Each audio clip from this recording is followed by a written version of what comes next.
guhdarên hêja qehwe û felsefe dest pê dike. Qehwa xwe bigirin û kerem kin sohbeta me.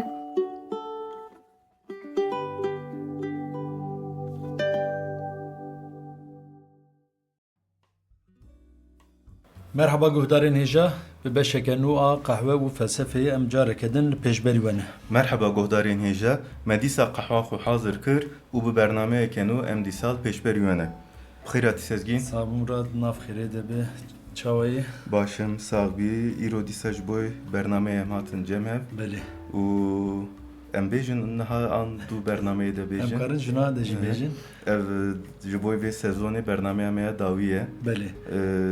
Bi İbn Rushd re bi bernameya heştê ve em ê dawî li vê sezonê jî bînin. Yani felsefeya İslamî ew ê biqin. Belê. Em karin bawakî din Di bêjin. nav bernameyê de me dîsa agahî bidin. Belê. He. Baş belkî ji bo hin guhdarên me jî belkî ev wek mizgîniyek bi carna jî şîroveyên jî me re fam dikir. Belkî ji me aciz bûne, belkî ji dengê me ji me aciz bûne. Erê. Ji bo wan jî em bêjin çav ve ronî.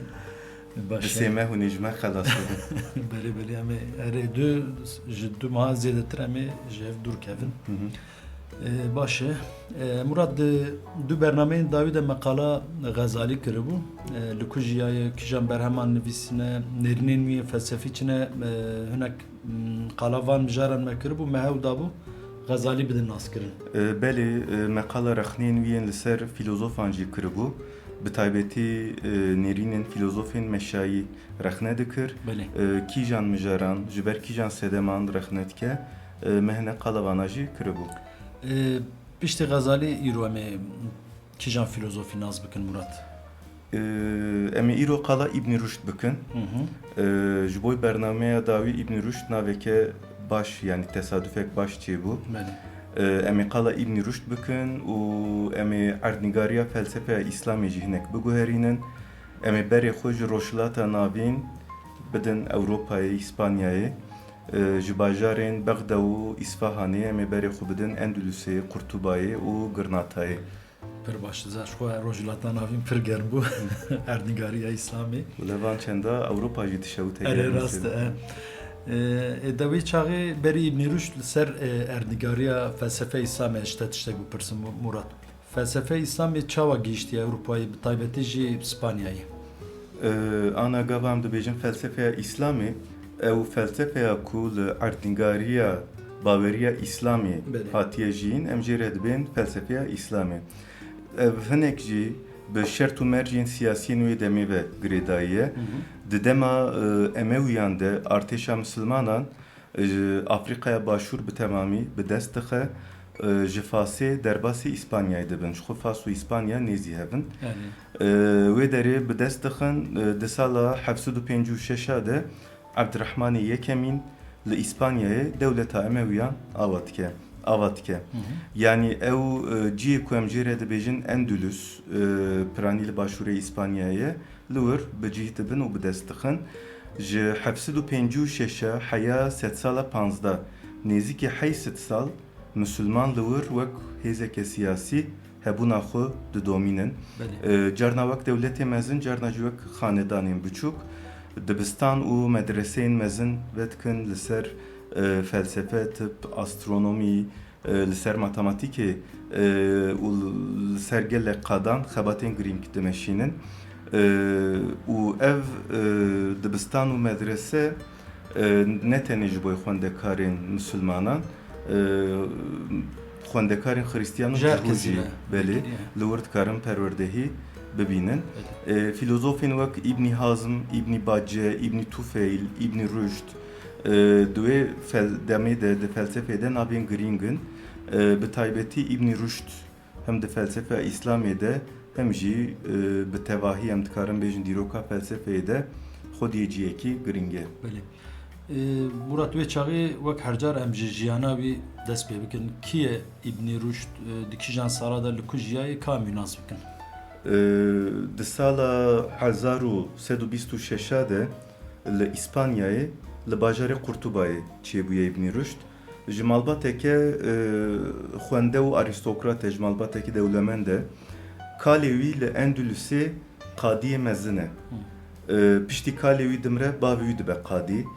Dûrê jî İbn Rüşd wezîfedar dikin. Yani bi malbatî di nav arîstokrasî û karê dewletê de ne. Di nav vê malbata xwenede de perwerdehiyekê baş dibîne. Li ser beşên dîn, tıp, fîzik, felsefe, astronomiyê perwerdehî dibîne û dixebite. Lê di jiyan û felsefa wî de divê em qala bandora kesekî girîng bikin, İbn Tufeyl. İbn Tufeyl wê demê filozofekî girîng e. Mamosteyê İbn Rüşd e. Hem di qesrê de wezîfedar e, hem jî wek çawan bêjin wek hekîmê qesrê ye. Hukûmdarê wê demê Ebu Yaqub Yusuf ji İbn Tufeyl re dibêje di şerhên Aristoteles de kêmasî hene. Hinek cî ne baş hatine şîrove kirin, hinek baş nayên fehm kirin. Loma ji bo şerhên Aristoteles ji nû ve binivîse amade bike wezîfeyek dide İbn Tufeyl. İbn Tufeyl viya qebûl nake, dibe diyez ixtiyarım. Yani ji ber hinek sedeman dibe ez viya nikarim amade bikim. Lê ji bo vê karê girîng İbn Rüşd navê İbn Rüşd pêşniyarê hukûmdar dike û bi vîya wayî İbn Rüşd derdikeve huzûra Ebu Yaqub Yusuf û behev re dikevin nav nîqaşeke felsefî. Acebe yani nîqaşa filozofekî ya bi hukûmdarekî heta nam nebîst bû nizanim belkî hebe wekî din jî hebe lê ji xwe nîqaşeke zor e yani bifikire yani Sultan tiştekî dibe hukûmdar tiştekî dibêje yani tu karî bêjî nawe lez wer nafikirim yani tiştekî zor e. Li ser kîjan mijarê dikevin nîqaşê yani ta agahî hene li ser vê bûyerê Murat? Belê dîroknivîsên wê demê qala vê bûyerê dikin. Abdülwahid el Merakuşî dîroknas û weqanivîsê wê demê dibêje İbn Rüşd gava derdikeve huzûra hukûmdar Ebu Yaqub Yusuf hinek bitirse dilê wî nerehete hukûmdar rasterast jê dipirse dibêje tu li ser hebûna gerdûnê çi difikirî? Yani gerdûn qedîme an hadîse yani ji mêj ve heye an dûr hatiye afirandin. İbn Rüşd hem dikeve tatîlê hem hinek ditirse dikeve du diliyê ji ber vana dibêje yani wek bersiv nade dibêje tu têkiliyan bi felsefeyê re tune ye yani naxwaze bersiv bide. Erê zehmet. Çima dilê wî nerahat yani çima dikeve du diliyê?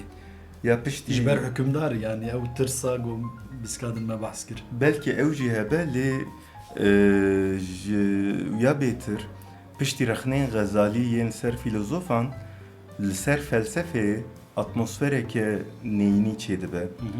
Tedî Xezalî digot filozofên meşayî bi fikr û ramanên xwe ji dîn derketine ketine kufrê digot gotinê wan ne digor Qur'anê ye. Bi van rexneyan li hemberî felsefeyê rexne û fikrên neyînî belav bûn, zêde bûn. Yani êrişên ser felsefeyê zêde bûn. Ji ber van sedeman İbn Rüşd naxwaze pirsa hukûmdar bi bersivîne yani baweriyek çê nabe pê. Hatta dönek çapkaniyan de dibêjin İbn Tufeyl jî ji ber van sedeman hinek tirsiyaye yani bikeve nav şerhi Aristoteles. Hukûmdar tirs û duduliya İbn Rüşd ferq dike ji bo dilê wî rihet bike ew bi xwe fikr û nêrînên xwe dibêje dibe yani wek bêje mêze ez jî ji felsefeyê hes dikim ez jî ji we me Ez jî wer difikirim falan. Qala filozofên wek Aristoteles û Platon dike qala nêrînên wan li ser gerdûnê dike piştî viya jî İbn Rüşd bi dilekî rihet êdî qala nêrînên xwe dike agahiyên xwe yên ser felsefeyê bi hukûmdar re parve dike hukûmdar fehm dike ku İbn Rüşd li ser felsefeyê têra xwe yekî zane ye ji bo karê amadekirina şerhên Aristoteles wî wezîfedar dike û xelateke mezin didê. Xelat çi didê? Dibêjin li Diyarbekir Lalî 75 heb apartman dayê yani bihîstina ku bihîstiye dibêjin hinek zêr dayê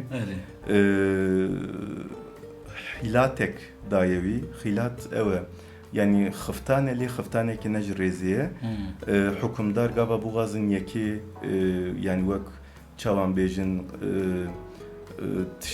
خلاتك بدني أو خفتانك بقيمته بكركة bilind wek paya bilindiye Evet yani وەک پایە بلندیە و نیشان بدە وێ خفتانی لێ دکەنێ و هەسبێک دانەوێ tabi hesbiye demeci pir bir kıymeti ئەرێ مایدی چ بدێ yani pişti jiyana wî em devam bikin Murat dixwazim veya bipirsim سێزگین ببۆرە مگوتنا te birî berî pirsa te dixwazim tiştek bêjim ev bûyer yani derketina huzura hukmdar meseleke giring e em dibînin ku Ebu Yusuf Yaqub wek halîfeyekî wek hukmdarekî bi felsefê re eleqedar e ji felsefeyê hez dike heta bi şerhên Aristotelesiyên heyî qayîl nabe kêmasiyan dibîne şîroveyên kêm û şaş tespît dike û ji bo şerhên baştir filozofekî wezîfedar dike yani li vir em karekî fermî dibînin ne xebatekî biçûk ne xebatekî şexsî rasterast ji aliyê dewletê ve ji bo karên felsefî filozofek tê tayin kirin ev pir giring e û ji aliyekê din ve jî piştî rexneyên Xezalî wek me got êrişên fikriyên ser felsefeyê zêdetir bibûn İbn Rüşd ji tirsa li hemberî hukmdar dibêje têkiliyan bi felsefeyê re tune li hemberî van êrîşan hukmdarek piştgiriya felsefeyê dike ji bo felsefe geştir be bi awayekî fermî piştgirî dide felsefeyê loma ev tişt bûyerekî giring e bi rastî jî giring e wek te got piştî rexneyê Xezalî ji aliyena kesan ve li diş felsefeyê atmosfereke neyînî çêbûbû belê loma ez bêm di vê pêvajiyê de piştgiriyeke fermî û siyasî ji xwe pir giring e Murat bi vê piştgiriyê İbn Rüşd dest bi şerhên Aristoteles dike taybetmendiya van şerhan çi ne ana İbn Rüşd rêz û hurmeteke mezin girêdayîneke kur nîşanî felsefe Aristoteles de ji bo İbn Rüşd felsefeya Aristoteles di nav felsefeyê de yani di nav felsefeya tevahî de xwediyê mertebeyeke bilind e fikr û ramanên spekülatîv analîzên rasyonel û aqilê mirovan bi felsefe Aristoteles ve gihiştiye asta herî bilind û İbn Rüşd dibêje êdî kes nikare wî derbas bike yani di şerha xuya bi navê tebiatê de pesnê Aristoteles dide dibêje ev 1500 salin hêz û zanîna tu kesî têr nekiriye ku tiştek li felsefe Aristoteles zêde bike û dibêje di berhemên wî de min tu şaşiyek jî nedîtiye dibêje ez nikarim rabim derva bikim yani dibê min xwendiyem tu şaşiyek jî nedîtiye taybetmendiya şerhên İbn Rüşd yên li ser Aristoteles ev e ku em dibînin İbn Rüşd bi van şerhan ketiye nav paqijiyekê qesda te ji paqijiyê çi ye dibê min şaşî nedîtiye lê ketiye paqijiyê şaşî nedîtiye lê tiştên ku ji aliyê kesên din ve bi şaşî lê hatine zêde kirin ji nav dineqîne ana em zanin destpêka felsefe İslamê bi wergerên felsefe Yunana antîk e felsefe Yunana antîk berhemên wî tên wergerandin û bawekî rasyonel bawekî sistematik felsefeya İslamê dest pê dike di destpêkê de di hinek wergerên Aristoteles de hin berhemên Plotinos wek berhemên Aristoteles hatine qebûl kirin û bi vî awayî hatine wergerandin ev jî di werger û şerhên Aristoteles de nakokiyên mezin derxistine holê yani di hinek mijaran de kêmasî derketine hinek têgehên şaş ketine navê di nav hinek wergeran de tê dîtin ku girêdayîna di navbera hinek têgeh û mijaran de şaşiyekî heye ji ber van sedeman filozofên wek Elkindî, Farabî, İbn Sîna jî di gelek mijaran de ji ber ku li gor wan wergeran şîrove kirine fikrên xwe nîşan dane ev şaşî û kêmasî İbn Rüşd dibê di felsefeya wan de jî em dibînin İbn Rüşd di şerhên xwe de ev nêrînên neaîdî Aristoteles'in ji nav berheman paqij dike şîroveyên Platonparêziyan û müdahaleyên dogmatîk yên jalî kelamê hatine lê zêde kirin ji nav hev dineqîne bi vî awayî statûya felsefeya serbixwe û rasyonel ji nû ve ava dike Birastî bûye paqijiyeke felsefî. Belê. Murat li ser van şerhan tutkarî hinek agahî bidî me. İbn Rüşd li ser kîjan berhemên Aristoteles şer nivîsandine. Ana şerhên İbn Rüşd em karin bi sê kategoryan ji hev da beş bikin. Şerhên biçûk bi navê cevamî tên zanîn. Belê. Di navberê de sezgîn ji guhdaran lêborînek bixwazim. îro li kuça me pazar heye li derve carna dengê qelebalixê. Em li mala xwe qey dikin normal e. Lê guhdarê me mervên bifehmin yani dibên ew fehm bikin. Dengê pazarê carna tê yani eger heqê firingiya erzan bezê me haydar bikim. Ana şerhên İbn Rüşd em karin bi sê kategoryan ji hev da beş bikin. Şerhên biçûk wek cevamî tên binav kirin. Ev şerh ji bo kesên nû dest bi felsefeyê dikin wek destpêka felsefê hatin amade kirin ji aliyê İbn Rüşd ve bi taybetî li ser berhema mantiqê ya Aristoteles organon hatin amade kirin. Bawekê kurtasî xala têgehên serekeyên mantiq Aristoteles dike. Divan şerhan de İbn Rüşd mantiqê bi awayekê din dinirxîne. Dibêje mantiq bi tenê teoriyeke razbernine bingeha fikrîna hukukî, zanistî û fikrîna pratîke. Şerhên navincî wek telhîs tên binav kirin. Li gor şerhên biçûk analîzên kurtir û berfirehtir in. İbn Rüşd divan şerhan de him qala nêrînên Aristoteles dike hem jî fikr û ramanên xwe yên li ser van mijaran dibêje. Wek mînak di şerha li ser Nikamokosa etîk de girêdayîneke di navbera etîka Yunana antîk û nêrîna ahlaqiya İslamî de datîne û têgeha bextewariyê ji nû ve şîrove dike. Wek em zanin têgeha bextewariyê di Nikamokosa etîk de wek têgeheke sereke bû û ji bo mirovan armanca herî bilind Aristoteles bextewariyê diyar kiribû. Şerhên mezin wek tafsîr ev şerh di nav xebatên İbn Rüşd de di asta herî bilind tene.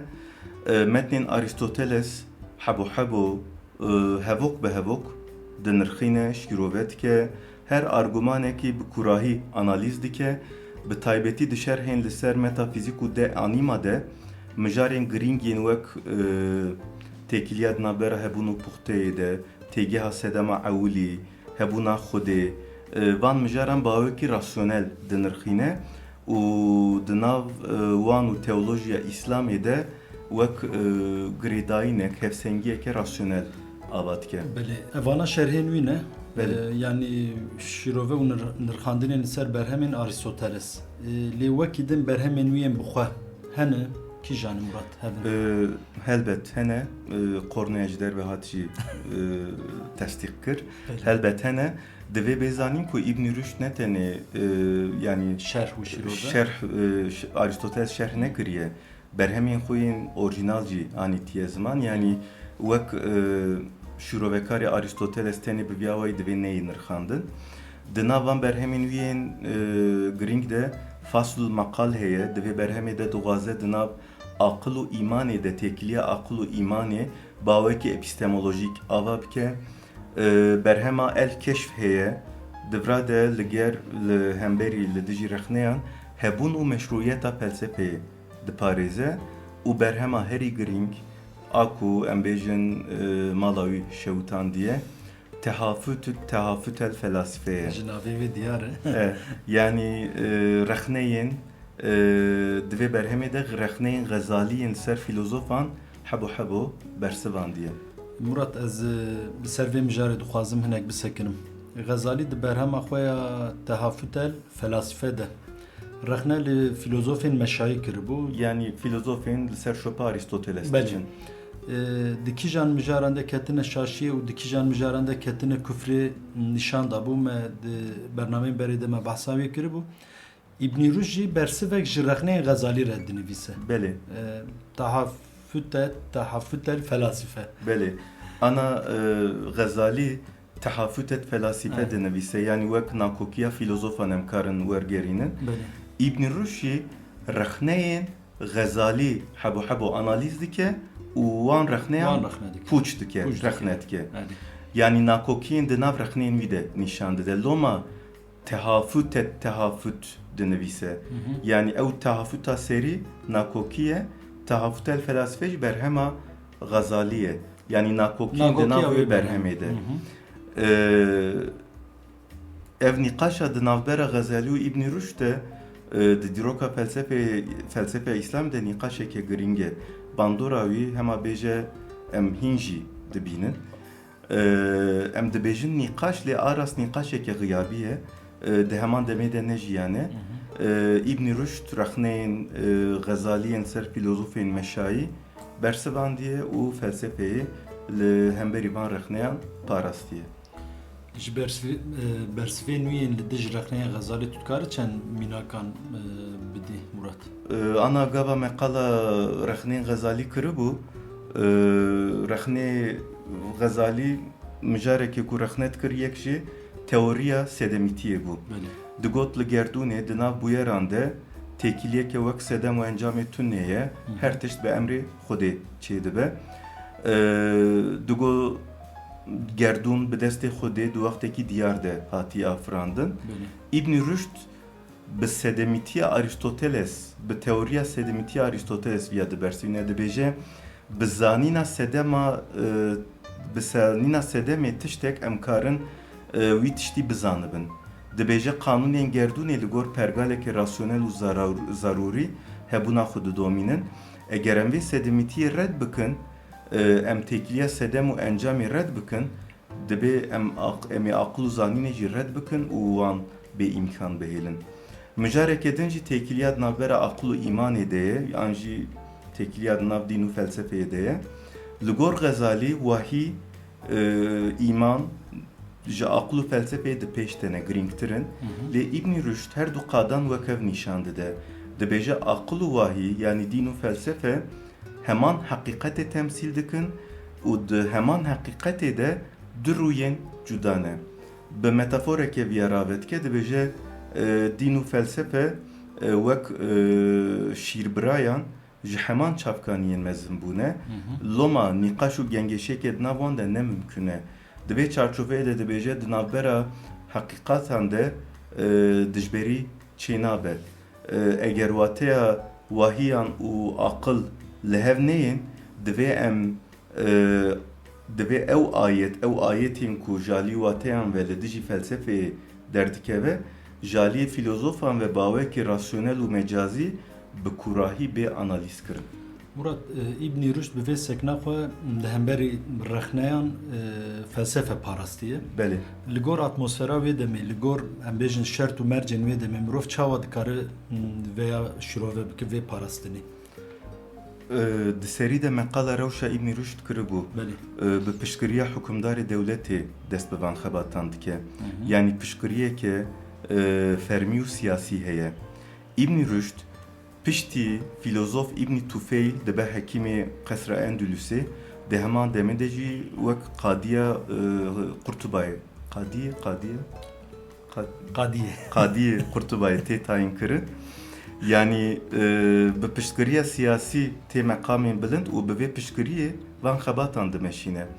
Lê bi guherîna şert û mercên siyasî û dîrokî ve ev atmosfer jî xera dibe. Piştî Ebu Yaqub Yusuf dimre, lawê wî Yaqub el Mansur dibe xelîfe. Wê demê êrişên artêşên Xristiyana li ser Endülüsê zêdetir dibe. Xelîfe ji bo Endülüsê biparêze, dixwaze piştgiriya civakê bigire, piştgiriya ew civaka muhafazakar bigire.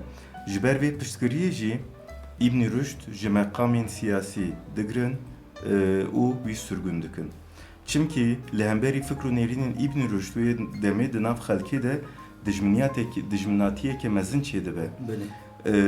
Tu bivê nevê Gazalî wê demê gava meqal kiribû li Bexdayê wek em bêjin rektörê medreseya Nizamiyê yani medreseyên Nizamiyê wê demê medreseyên mezin in. Hem jî alî dînî ve hem jî alî perwerdehiyê ve otoriteyekî mezin e. Bivê nevê fikrên wî rexneyên wî yên ser felsefeyê di nav miletê de jî qebûl dibîne. İbn Rüşd bi van fikrê xwe di nav xelkê de dijminatiyekî mezin çê dibe li hemberî İbn Rüşd İbn Rüşd sujdar dikin de ben İbn Rüşd ji din derketiye bi derketina din te sujdar kirin û wî sürgün dikin. Wî dişinin Marrakeşê, dişinin Fasê û berhemên wî yên wek Fasul Maqal, Tehafüt et Tehafüt bi awayekî fermî tên qedexe kirin. Yani berhemên ku bi piştgiriya fermî hatine amade kirin, dûr bi awayekî fermî tên qedexe kirin, li meydanan tê şewitandin. Piştî sê-çar salan fermana sürgünê ew bi awayekî ew çawan bêjin, yani rewşa siyasînek baş dibe, hinek sist dibe, fermana sürgünê tê betal kirin, xelîfe dibêje vegere Endülüsê dîsa. Lê ev mesele hinek ew dide, yani ji xwe emrê wî mezin e, ixtiyar e, û ji ber vê sedemê jî vê sûjdarkirinê sürgünê dêşê berî ku vegere Endülüsê di sala 1398 de li Fasê tik û tenê dimre, wefat dike, dûr e tînin Endülüsê li Qurtubayê defn dikin. Li sürgüniyê vefat dike. Belê. Murat İbn Rüşd li Spanyayê, li Avrupayê jiyaye.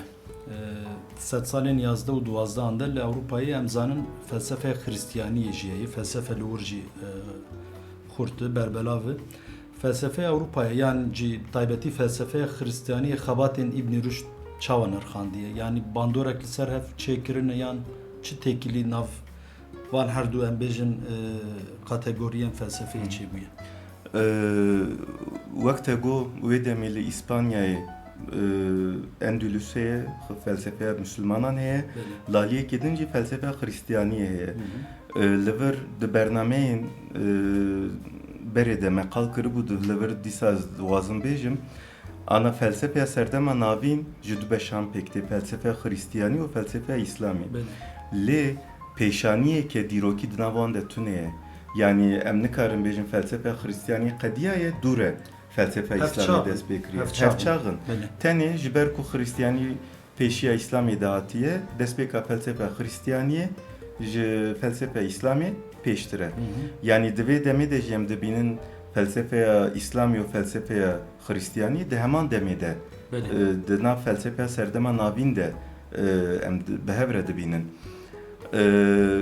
İbn Rüşd ji ber fikr û nêrînên xwe li welatê xwe tê ceza kirin, tê sürgün kirin.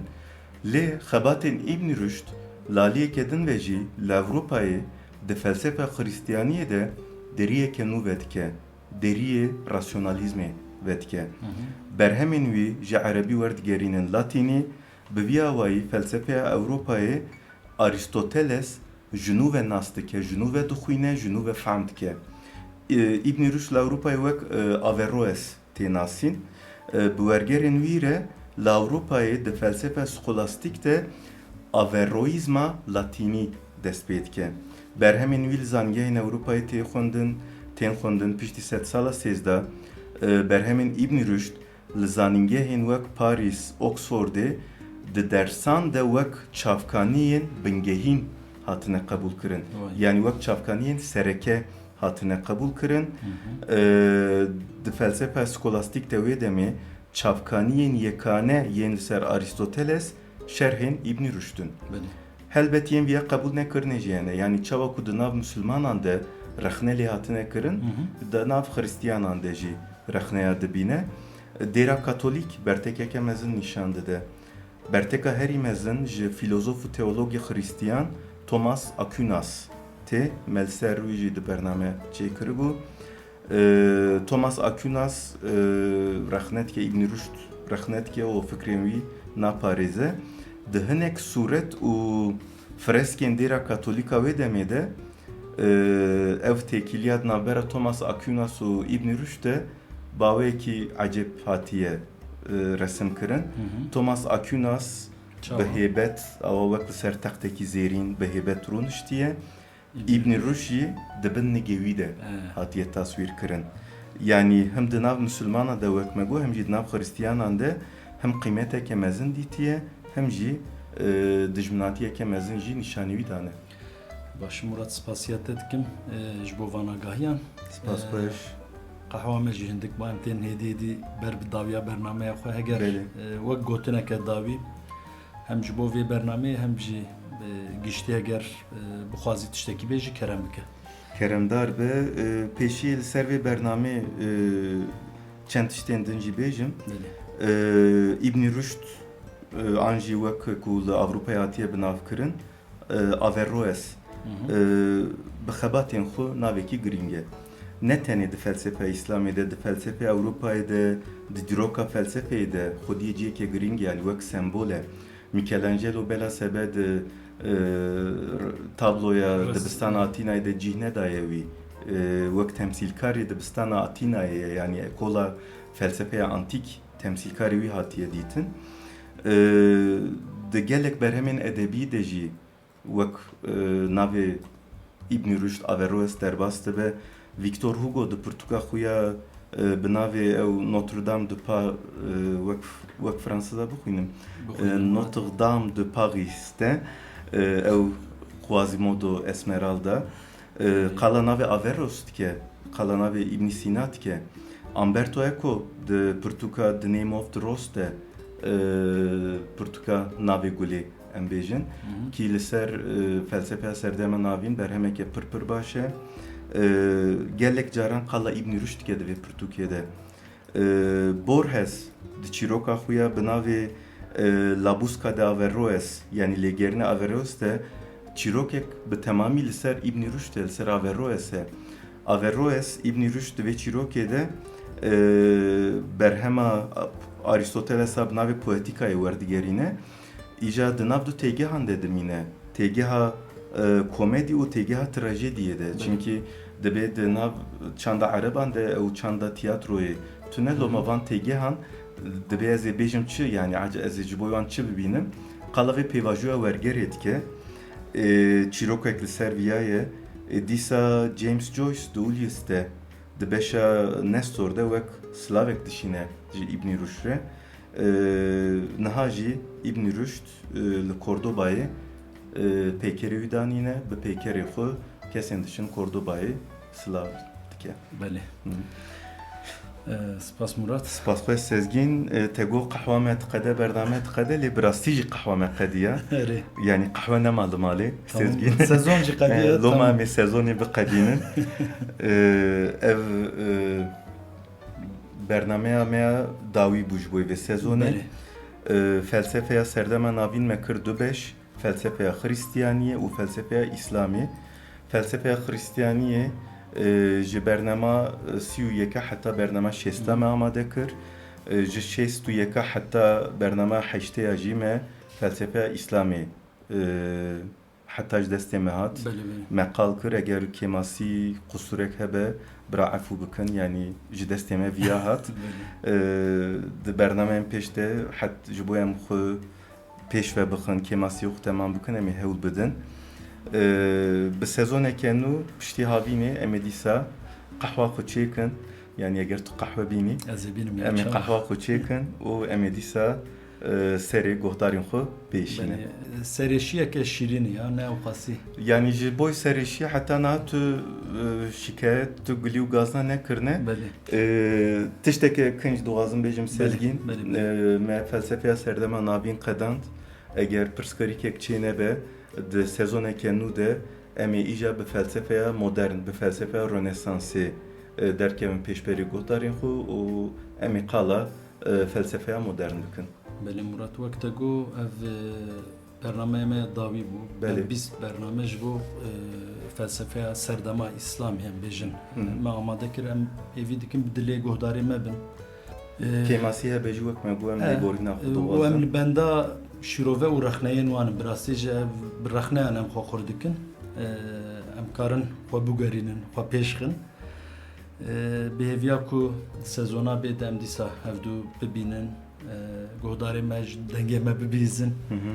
Em navberekê bidin baş dibe yani disê me me jî pir hevdû dît em kî jê dûr bikerin tenkê bêna xwe bidin ji xwe germ dest pê kir di vê germê de wele ne qehwe dibe ne felsefe dibe yani me got em ji bo xwe hinek entelektûel nîşan bidin me got em bikin qehwe û felsefe qehwe vexwin lê di vê germê de wele nabe yani. Ew te dît qehwa bi qeşa jî او çê dikin او ne qahve sahihi ya yani ve kahve nabin na yani gotuneke Brezilya'ya da bir kahve gere vak dojehi germ be o vak şeva tari reş be gotunek hoş em naxwem hediye dici guhdarê xwe xatir bixwazin beli hatta sezona nû bira bernameyên berê godar bikin dubare bikin tiştê fehm nekirin bira bira şte bipirsin me aciz nekin bira peyama ştere bişînin hatta sezoneke nû em bi hev re bin bira bernameyê dîsa gotar bikin baş guhdarên êja heta bernameyekin heta sezona nû bimînin di nav xêr û xweşiyê de guhdarên hêja heya bernameyeke din û sezoneke din bimînin di xweşiyê de bê qehe û felsefe nemînin bi xatirê we bi xatirê we